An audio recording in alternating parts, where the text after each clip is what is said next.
Hello everyone, welcome to Gyansila. So চাই আছে আপোনালোকে জেনেৰেল ইংলিছ MCQ আহিবলগীয়া তৃতীয় আৰু চতুৰ্থ বৰ্গৰ কাৰণে ইংলিছৰ কিছুমান প্ৰশ্ন উত্তৰ আমি এই ভিডিঅ'টোত আলোচনা কৰিম। বহুত বেছি ইম্পৰ্টেন্ট হয় পৰীক্ষাৰ কাৰণে। মিছ নকৰিব, ভিডিঅ' সম্পূৰ্ণকৈ চাব আৰু ভিডিঅ'ৰ আপডেটছ বিলাক পাই থাকিবলৈ আমাৰ চেনেলটো আপোনালোকে সাবস্ক্ৰাইব কৰি থওক এতিয়াই। ঠিক আছে?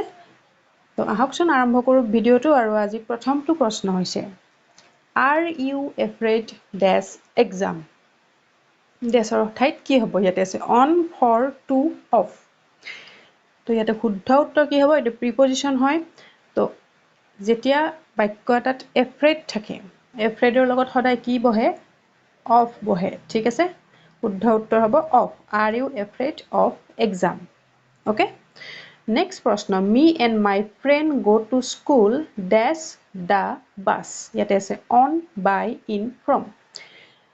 তো এইটো বহুতে এবাৰ পঢ়ি পেলাই ডাইৰেক্ট ইয়াতে কি বহুৱাই দিব? by বহুৱাই দিব। by বাছ বুলি আমি জানোৱেই, বাট ইয়াত by নহয়। কিয়? বাছৰ আগত কি আছে? দা আছে। বাছৰ আগত আছে দা। তো কি হ'ব? শুদ্ধ উত্তৰটো ইয়াতে হ'ব me and my friend go to school on the bus. যদি দা নাথাকিলেহেঁতেন, THED নাথাকিলেহেঁতেন, তেতিয়া by হ'লহেঁতেন। me and my friend go to school by bus হ'লহেঁতেন, বাট আগত দা দি দিছে যেতিয়া ইয়াতে হ'ব on. ঠিক আছে? নেক্সট প্ৰশ্ন he tried to open the tin dash a knife. সি চেষ্টা কৰিছিলে টিনটো খুলিবলৈ এখন ছুৰীৰ সহায়ত। তো ইয়াতে আছে by, from, with, on. যেতিয়া কিবা এটা বস্তু কৰাৰ কাৰণে কিবা এটা সহায় লোৱা হয় তেতিয়া সদায় কিহৰ প্ৰয়োগ হয়? তেতিয়া হয় সদায় with. He tried to open the tin with a knife. Okay? Next প্ৰশ্নটো চাও কি আছে? His office is dash the second floor of the building. ইয়াতে আছে কি? on, in, at, to. তেওঁৰ অফিচটো বিল্ডিংটোৰ ছেকেণ্ড ফ্ল'ৰত আছে।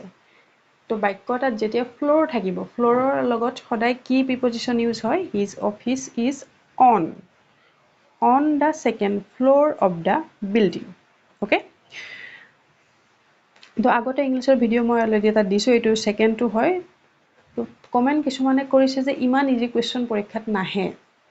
তো মই আগতেও কৈছোঁ যে কাৰোবাৰ কাৰণে বস্তু এটা ইজি হ'লে সেইটো বস্তু কাৰোবাৰ কাৰণে টানো হ'ব পাৰে। ঠিক আছে? তো তেনেকুৱাকৈ ভাবি ল'ব নালাগে যে এইটো পৰীক্ষাত নাহে। মই কনচেপ্ট ক্লিয়াৰ কৰাৰ কাৰণে ইজিৰ পৰাই আৰম্ভ কৰিছোঁ, যাতে কনচেপ্টখিনি ক্লিয়াৰ হৈ থাকে তোমালোকৰ। ঠিক আছে? সেইটো কাৰণত মই ইয়াতে দুইটা লেভেলত কুৱেশ্যন মিলাই দিছোঁ। কাৰোবাৰ কাৰণে কোনোবাটো কুৱেশ্যন বহুত ইজি হ'ব আৰু সেই কুৱেশ্যনটো কোনোবা এজন ষ্টুডেণ্টৰ কাৰণে টানো হ'ব পাৰে। সেইটো একো ডাঙৰ কথা নহয়। ঠিক আছে? তো নেক্সট কুৱেশ্যনটোলৈ আমি আগবাঢ়োঁ। তাৰপিছৰ প্ৰশ্নটোত আছে I think there is someone dash the front door. ইয়াত আছে in, at, on, by. তো ইয়াতে কি আছে? ডেছৰ পিছত আছে the front door আছে। তো ইয়াতে শুদ্ধ যিটো ইয়াতে বহিব ডেছৰ জেগাত সেইটো হৈছে at. I think there is someone at the front door. প্ৰায় বাক্যত এটা লিখা হয় in front of the door. যদি ইয়াতে থাকিলেহেঁতেন in, ইয়াতে থাকিলে ডেছটো দি পেলাই front of the door থাকিলেহেঁতেন, তেতিয়া in front of the door হ'লহেঁতেন, কিন্তু ফ্ৰণ্টৰ আগত দা দি দিছে। ফ্ৰণ্টৰ আগত দা দিছে কাৰণে ইয়াতে হ'ব at. Okay? Next, there is a paper dash the floor. Please put it dash the dustbin. তো এনেকৈ দুটা ডেছ দি পেলাই কুৱেশ্যন দিয়ে পৰীক্ষাত। তো কি হ'ব? ইয়াতে আছে on dash on oblique in, on oblique at, in oblique on, over oblique at. তো কি হ'ব শুদ্ধ উত্তৰ? There is a paper. ক'ত আছে? ফ্ল'ৰত আছে। মই আগতে কৈছোঁ যে ফ্ল'ৰৰ লগত সদায় কি হয়? on বহে। ফ্ল'ৰৰ লগত সদায় বহে on the floor. তো ইয়াতে on ক'ত আছে? প্ৰথমটো on আছে, এটো আছে, বিটো আছে। এই দুটা নহয়, এই দুটা কাটিয়ে পেলাও। তো তাৰপিছতো চাওঁ প্লিজ পুট ইট ডেছ the dustbin. At the dustbin হ'ব নে ইন দ্য ডাষ্টবিন হ'ব? এইটো ইন দ্য ডাষ্টবিন হ'ব। তো শুদ্ধ উত্তৰ হ'ব কি? অপশ্যন এটো। There is a paper on the floor. Please put it in the dustbin. Okay? তাৰপিছত আছে see you dash the Monday morning. তো ইয়াতে মানডে মৰ্ণিংটো দি পেলাই আগত কি দি দিছে? দিন এটা দি দিছে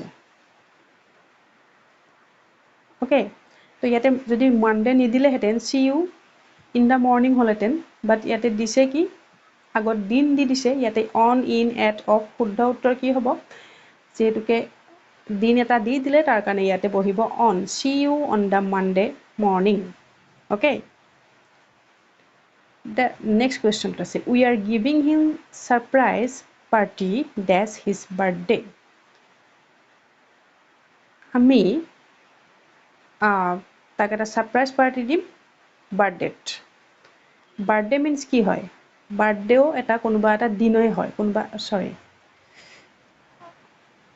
বার্থডে কোনোবা এটা দিনতেই হ'ব কোনোবা এটা ডেটতেই হ'ব বার্থডেটো কোনোবা এটা ডেট নাইবা কোনোবা এটা দিন বুজাব তো তাৰ কাৰণে কি হ'ব খালি ঠাইত অন হ'ব see we are giving him surprise party on his birthday ঠিক আছে ক্লিয়াৰ নেক্সট আছে we are meeting dash next Sunday এটা আছে on at in none of the above তো আমি লগ পাম নেক্সট সানডে তো ইয়াতে কি হ'ব ইয়াতে হ'ব আনসাৰটো কৈ দিছোঁ প্ৰথমতে নান of the above naan of the above ইয়াতে এনসাৰ হ'ব কিয় যেতিয়া কোনোবা এটা দিনৰ আগত নেক্সট থাকিব লাষ্ট থাকিব এভৰি থাকিব এনেকুৱা শব্দবিলাক থাকিলে তাত কোনো প্ৰিপজিশ্যন ব্যৱহাৰ নহয় ডাইৰেক্ট সেইটোৱে বাক্যটোৱে শুদ্ধ হয় we are meeting next Sunday okay clear হ'ল next a dictionary has information dash words এখন ডিকশ্যনাৰীত ৱৰ্ডৰ বিষয়ে ইনফৰমেশ্যন থাকিব তো ইয়াতে অফ টু ফ্ৰম এবাউট কি হ'ব এইটো ইজি হয় এবাউট হ'ব a dictionary has information about words নেক্সটত আছে he will stay here dash Monday সি ইয়াতে থাকিব কেতিয়ালে মানডেলৈ থাকিব টিল বাই অন টু তো ইয়াতে কি হ'ব মানডে লৈ থাকিব তেতিয়া ইয়াতে হ'ব টিল হি উইল ষ্টে হিয়াৰ টিল মানডে ঠিক আছে নেক্সট তাৰপিছত এনেকুৱা প্ৰশ্ন আপোনালোকে পাব পৰীক্ষাত collective nouns a dash of students এনেকৈ দি দিব ডেছৰ ঠাইত কি বহিব আৰ্মি ক্লাছ ক্ৰিউ কয়াৰ এনেকুৱা পৰীক্ষাত প্ৰশ্নটো থাকিবই 100% চিয়'ৰ তো তাত ইয়াতে ষ্টুডেণ্টৰ লগত সদায় কি বহে এনেকুৱাবিলাক হ'বলৈ হ'লে এনেকুৱাবিলাক সদায় মুখস্থ নিচিনাই কৰিব লাগিব ষ্টুডেণ্টৰ লগত সদায় বহে ইয়াতে গোটেইকেইটাৰ ভিতৰত সুইটেবলটো হয় class A class of students A army of students নহয় এ ক্ৰিউ অফ ষ্টুডেণ্টছ নহয় এ কয়াৰ অফ ষ্টুডেণ্টছ নহয় a class of students next an dash of soldier চলজাৰ্ছৰ লগত সদায় কি বহে এইটোতো সকলোৱে জানিব ইয়াত আছে বাঞ্চ গ্ৰুপ আৰ্মি এলবাম তো চলজাৰ্ছৰ লগত সদায় বহে আৰ্মি এন আৰু লগত আছে এন আছে যিহেতুকৈ ভাৱেল ফৰ্ম আৰ্মিয়ে হ'ব an army of soldiers next a dash of singers group band